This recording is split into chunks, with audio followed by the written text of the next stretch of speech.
اسی چمچے سے چٹنی بھی نکالتے ہیں اور اسی چمچے سے کھٹا بھی نکالتے ہیں، اسی چمچے سے جامن اور میٹھا اور کسٹرڈ بھی نکالتے ہیں۔ حضرت کیا بہترین مثال تھی، دسترخوان پہ ایک ہی چمچہ ہے، اس چمچے سے کھانا بھی نکالا جا رہا ہے، سالن بھی، میٹھا بھی، کھٹا بھی، ساری چیزیں اسی چمچے سے نکالی جا رہی ہیں۔ بتاؤ اگر اس چمچے پر غلاظت لگ گئی، گوبر لگ گیا، پاخانہ لگ گیا، تو استعمال کرے گا؟ ارے بتاؤ استعمال کرے گا؟ وہ چمچہ استعمال کرنے کے بجائے اسے اٹھا کر کے پھینک دیا جائے گا۔ حضرت نے فرمایا کہ زبان کی مثال بھی ایسی ہی ہے۔ یہ زبان کھانے کے لیے اللہ نے بنایا، پیدا ہونے سے پہلے بھی اللہ نے 9 مہینے تک ماں کے پیٹ میں بھی زبان کی حفاظت کی ہے۔ یہ زبان ہے، یہ سمجھو گویا ایک چمچہ ہے، آپ اس سے اچھی بات نکالو نکلے گی، خیر کی بات نکالو نکلے گی، بھلائی کی بات نکالو نکلے گی، نفع کی بات نکالو نکلے گی۔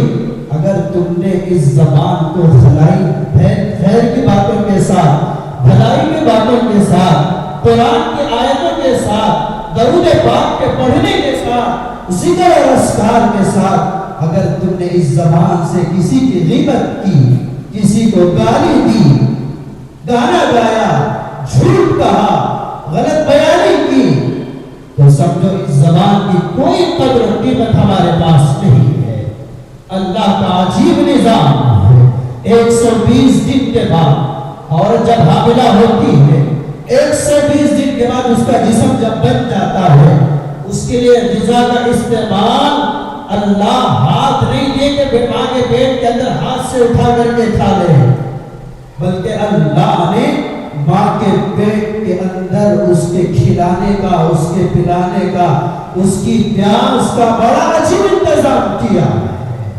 اور جب حمل سے ہوتی ہے تو اس کی ماہواری بند ہو جاتی ہے، اس کا خون بند ہو جاتا ہے۔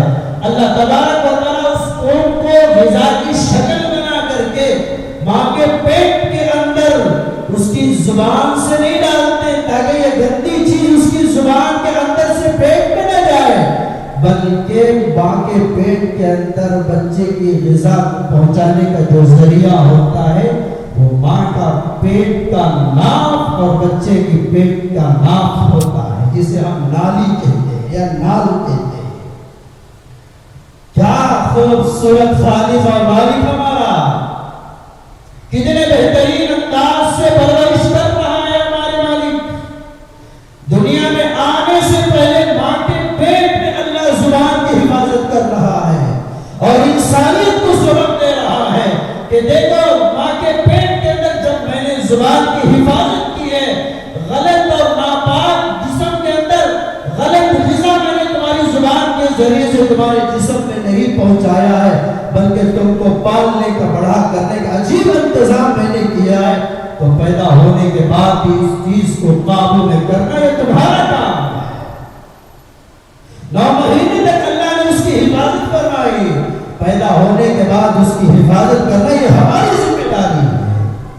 یہی وہ صحابی کا خوبصورت عمل تھا جس عمل کی بنیاد پر اللہ کے نبی صلی اللہ علیہ وسلم نے آنے والے اس صحابی کو 3 دن جنتی ہونے کی بشارت سنائی، جو واقعہ میں نے گزشتہ جمعہ آپ کے سامنے رکھا تھا۔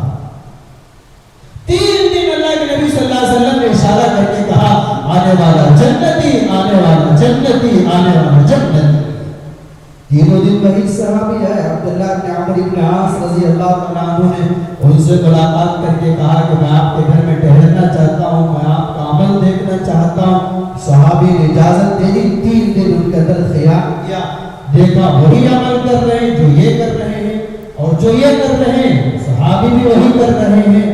رات میں اٹھتے تو دیکھتے وہ گھر کے میزبان ساتھی اٹھتے ہیں، اللہ اکبر کہتے ہیں، پھر سے کوئی خاص عمل نہیں۔ حضرت عبداللہ بن عمرو بن عاص رضی اللہ تعالیٰ عنہ نے اس صحابی سے کہا اللہ کے نبی صلی اللہ علیہ وسلم نے 3 دن تک آپ کے جنتی ہونے کی بشارت دی تھی، آپ کا خاص عمل کیا ہے بتائیے، خاص عمل کیا ہے بتائیے۔ وہ صحابی میرے پاس ٹھہرے رہے، کوئی خاص عمل نہیں۔ حضرت عبداللہ بن عمرو بن عاص رضی اللہ تعالیٰ عنہ پیٹ پھیر کر کے واپس آ گئے۔ جب کوئی خاص عمل نہیں ہے اور کوئی بات بتانا نہیں چاہتے تو اصرار کرنے کی ضرورت کیا تھی؟ واپس چلے آئے۔ جب پیٹ پھیر کر کے واپس آئے تو صحابی نے بلایا، ادھر آؤ یہاں۔ ہاں ایک بات یاد آ رہی، ایک بات یاد آ رہی۔ کہا کیا بات ہے؟ میرا خاص عمل یہی ہے، میں نے آج تک اپنے دل کے اندر یا اپنی زبان سے کبھی کسی مسلمان کو مسلمان غیر مسلم کے بارے میں بھی میں نے غلط جملہ نہیں کہا۔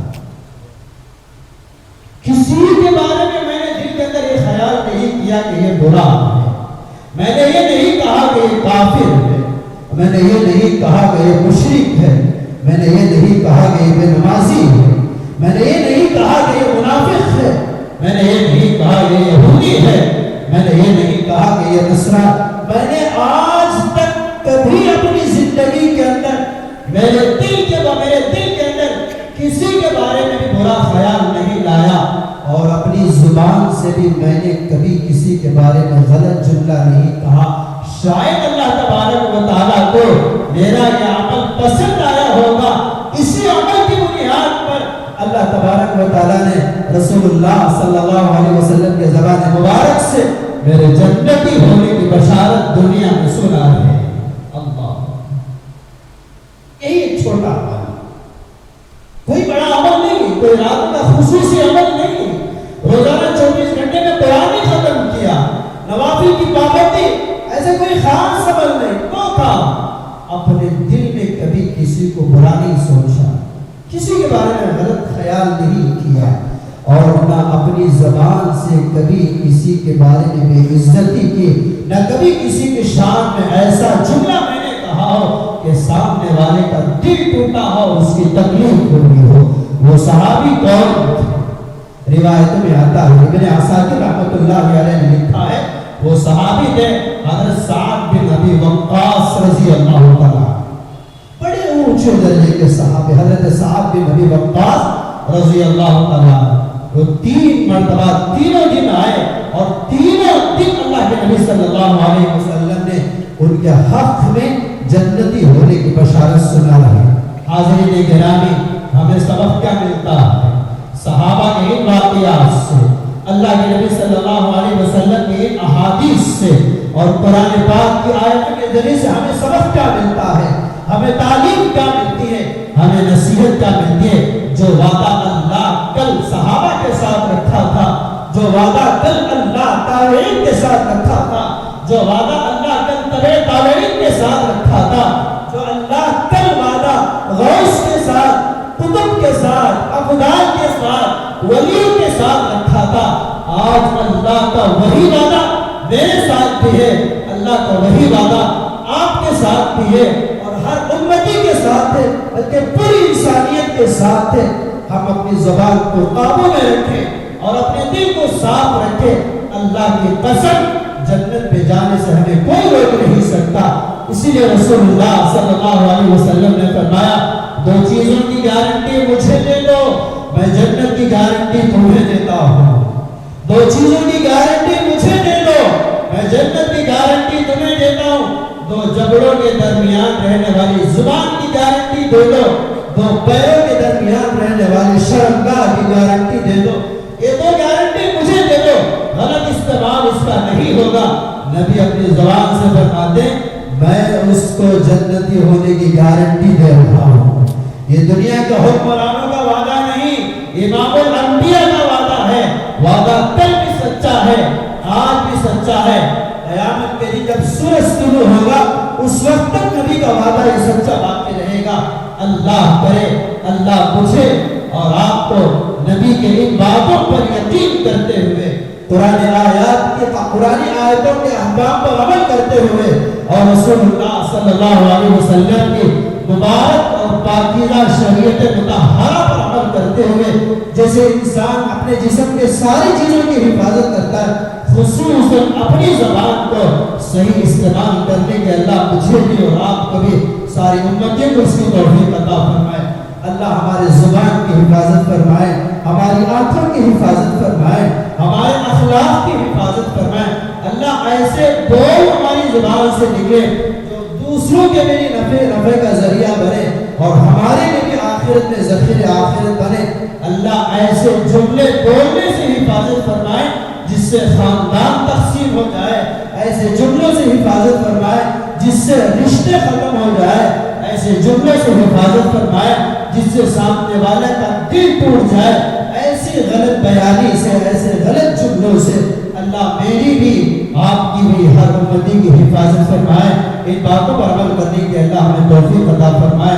آمین۔ وآخر دعوانا الحمدللہ۔